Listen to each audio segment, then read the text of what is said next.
ನಮಸ್ಕಾರ ವೀಕ್ಷಕರೇ, ಇವತ್ತಿನ ಹೊಸ ಕಥೆಗೆ ಸ್ವಾಗತ.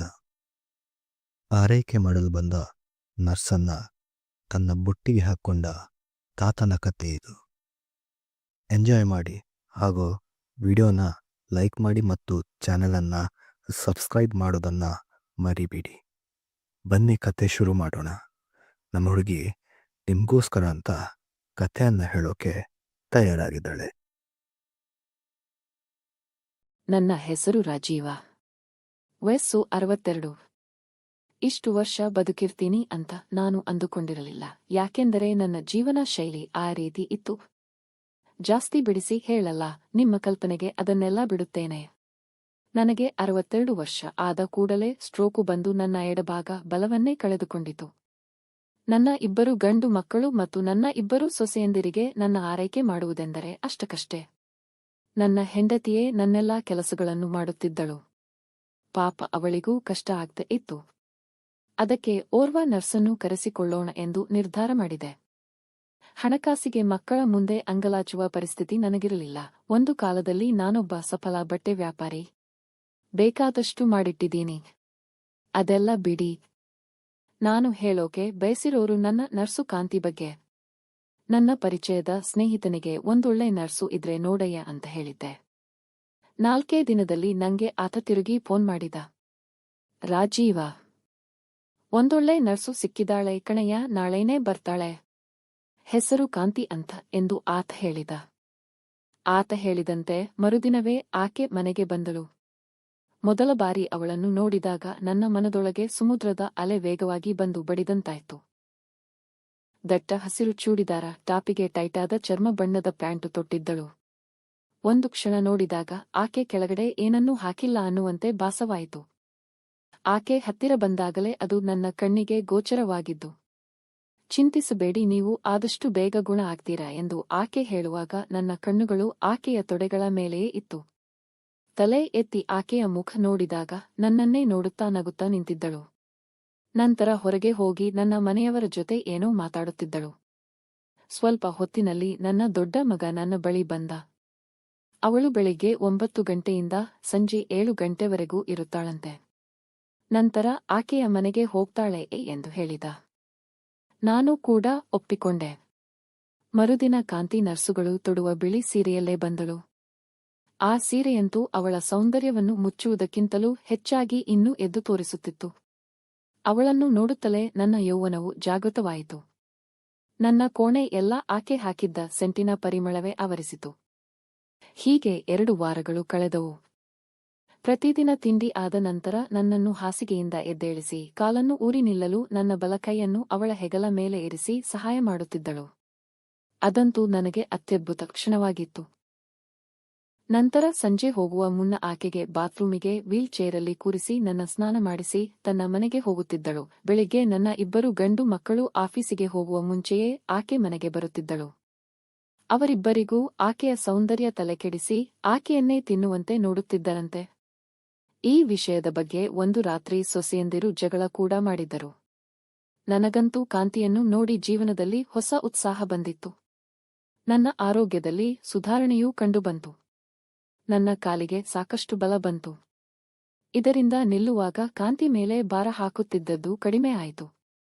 ಒಂದು ದಿನ ನಾನು ಅವಳ ಬಳಿ ಅವಳ ವೃತ್ತಿ ಜೀವನ ಮತ್ತು ವೈಯಕ್ತಿಕ ಜೀವನದ ಬಗ್ಗೆ ವಿಚಾರಿಸಿದೆ. ಆಗ ತಿಳಿಯಿತು, ಕಾಂತಿ ತನ್ನ ಗಂಡನಿಂದ ವಿಚ್ಛೇದನ ಪಡೆದು 7 ವರ್ಷ ಆಗಿದೆ. ಮೂಲತಃ ತಮಿಳುನಾಡಿನವಳು. ಒಬ್ಬಳು ಮಗಳಿದ್ದಾಳೆ. ಕಾಲೇಜಿಗೆ ಹೋಗುತ್ತಿದ್ದಾಳೆ.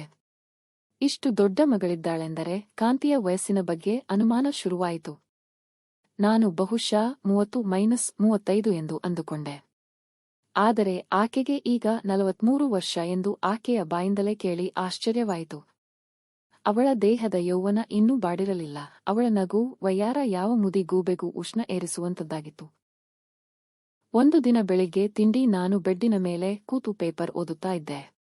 ನನ್ನ ಎಡಭಾಗದಲ್ಲಿ ಇರುವ ಡ್ರವರ್ ಒಳಗೆ ನನ್ನ ಎಲ್ಲಾ ಮಾತ್ರೆಗಳನ್ನು ಇಡಲಾಗುತ್ತಿತ್ತು. ಕಾಂತಿ ಬಂದು ನನಗೆ ಮಾತ್ರೆ ಕೊಡಲೆಂದು ಡ್ರವರ್ ಬಳಿ ನಿಂತು ಮಾತ್ರೆಗಳನ್ನು ಜೋಡಿಸುತ್ತಿದ್ದಳು. ನನಗೆ ಅವತ್ ಏನೋ ಗೊತ್ತಿಲ್ಲ. ಉಷ್ಣವನ್ನ ನಿಯಂತ್ರಿಸಲು ಆಗಲಿಲ್ಲ. ಕಾಂತಿಯ ದಪ್ಪನೆಯ ಸೊಂಟ, ವಿಶಾಲವಾದ ದೇಹದಾರ್ಢ್ಯ ಕಂಡು ನನ್ನ ಕಣ್ಣುಗಳು ಬೇರೆ ಕಡೆ ದೃಷ್ಟಿ ಹಾಯಿಸಲೇ ಇಲ್ಲ. ಎಷ್ಟೋ ವರ್ಷಗಳ ನಂತರ ನನಗೆ ಇಂಥ ಅನುಭವ ಪುನರಾವರ್ತನೆಗೊಂಡಿತ್ತು. ಕಾಂತಿಗೂ ನಾನು ಅವಳನ್ನೇ ನೋಡುವುದು ಗೊತ್ತಾದರೂ ಆಕೆ ಇನ್ನಷ್ಟು ಸೀರೆ ಸೆರಗನ್ನು ಸರಿಸಿ ಎಲ್ಲವೂ ಇನ್ನಷ್ಟು ಸ್ಪಷ್ಟವಾಗಿ ಕಾಣುವಂತೆ ಮಾಡಿದಳು. ಆಕೆಯ ಮುಖದಲ್ಲಿ ನಗು ಇತ್ತು. ಆ ನಗುವಿನಲ್ಲಿ ಮಾದಕತೆ ಇತ್ತು. ಅವಳ ವರ್ತನೆ ಕಂಡು ನನ್ನನ್ನು ಸಂತೋಷವಾಯಿತು. ಶಕ್ತಿ ಇಲ್ಲದೆ ಬಿದ್ದಿದ್ದ ನನ್ನ ಎಡ ಕೈ ಅಲುಗಾಡಲು ಶುರುವಾಯಿತು. ಅದನ್ನು ನೋಡಿದ ಕಾಂತಿ, ಕಮಾನ್ ತಾತ, ಕೈ ಎತ್ತೋಕೆ ಟ್ರೈ ಮಾಡು ಎಂದು ನನ್ನನ್ನು ಹುರಿದುಂಬಿಸಿದಳು. ಆಕೆ ಇನ್ನಷ್ಟು ನನ್ನ ಹತ್ತಿರ ಬಂದಳು. ನನ್ನನ್ನು ಸತತವಾಗಿ ಹುರಿದುಂಬಿಸಿದಳು. ನಿಧಾನವಾಗಿ ನನ್ನ ಕೈ ಮೇಲೆ ಬಂತು.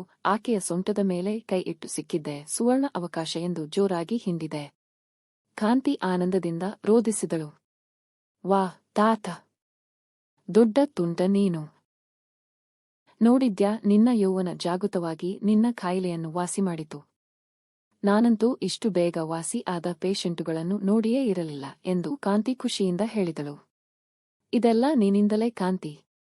ನೀನು ಇಲ್ದೇ ಇದ್ದರೆ ನಾನು ಇಷ್ಟು ಬೇಗ ಗುಣ ಆಗುತ್ತಿರಲಿಲ್ಲ ಎಂದು ಹೇಳಿ ಆಕೆಯನ್ನು ನನ್ನ 2 ಕೈಗಳಿಂದ ತಬ್ಬಿಕೊಂಡು ಅವಳ ಸೊಂಟಕ್ಕೆ ಮುತ್ತಿನ ಮಳೆ ಕೈದೆ. ಸಾಕು ತಾತ, ಯಾರಾದ್ರೂ ನೋಡಿದ್ರೆ ಕಷ್ಟ, ಇನ್ನು ನನ್ನ ಕೆಲಸ ಇಲ್ಲಿಗೆ ಮುಗೀತು ಅನ್ಸುತ್ತೆ ಎಂದು ಕಾಂತಿ ಹೇಳಿದಳು.